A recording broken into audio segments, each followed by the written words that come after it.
Hey everybody, this is the Country Preacher coming at you today, and I just wanted to share with you a little something that we talked about in our Bible study yesterday.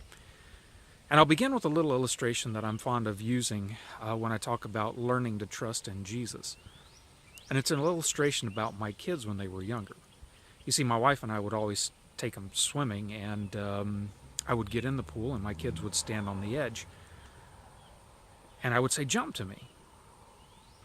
And it was really funny when they were young because they would look at me and they would look down in the water and they would kind of stomp their feet and move back and forth and they would want to jump so badly, but I was too far away. And there wasn't enough trust that they could cross that distance. And so they wouldn't jump. And it wasn't until I would move closer, until I came toward them, that they would finally have enough courage to jump. And I tell folks a lot of times that's what it is with Jesus, because as Christians oftentimes we're told the message of Jesus and stuff like that, but we're too scared to jump. We still want to hold back and hold on to trust ourselves, to trust in the things of this world because they seem more tangible. They seem like they will be able to keep us in safety much more than Jesus will. But eventually, he moves towards us. And that distance narrows, and we feel much more comfortable jumping, and we do. We jump into his arms, and we find that our lives are transformed, and we think, why didn't I jump sooner? Why didn't I put my trust in him earlier? Because what I am experiencing now is just tremendous.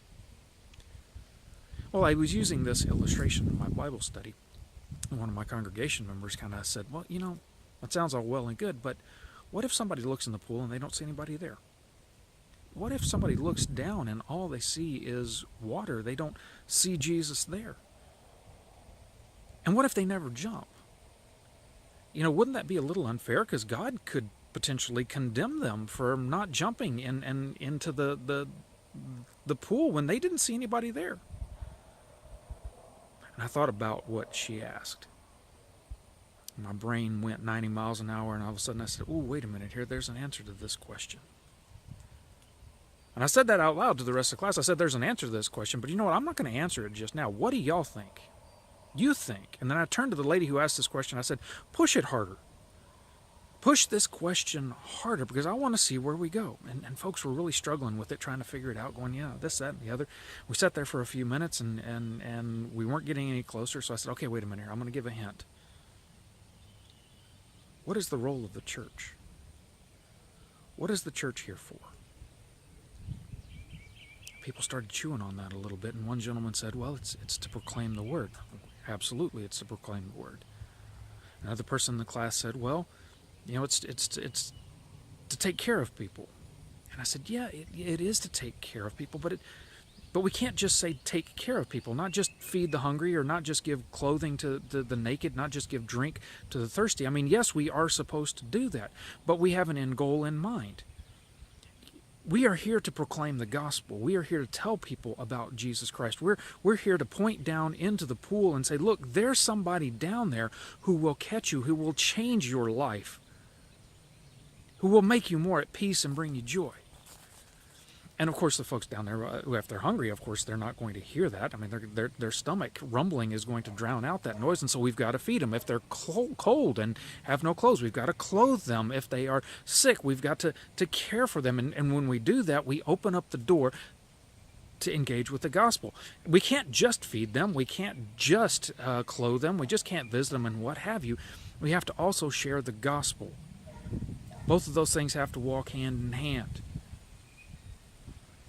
And the kicker about that is, the more difficult part is when we do that, sometimes we're looking down into that pool and they say, I still can't see anybody, I still can't see anybody. And that means it requires us as the church, it requires us as Christians to jump first. It requires us to say, look, my life has been so radically changed. My life has been so radically touched by the person that is in that pool, by the person who will catch you, that let me show you what it is to jump. And we go head first. And we let everybody know, hey, look, Jesus is down here. Jesus is going to catch us. Jesus is going to make our lives unbelievably peaceful and joyful and give us a transformation that is awesome. Sometimes we have to jump first so that others can see, and sacrifice so that others can see, so that we can bring them to Jesus. That's not always an easy thing. But we have to show them just what it means to fall into the arms of the one who stretched out in his arms and died for us. So if you're a person of faith, I want to encourage you, be the church. Show your friends, show your family, tell and jump. Sacrifice to bring people to Christ. That's the role of the church. Take care, y'all.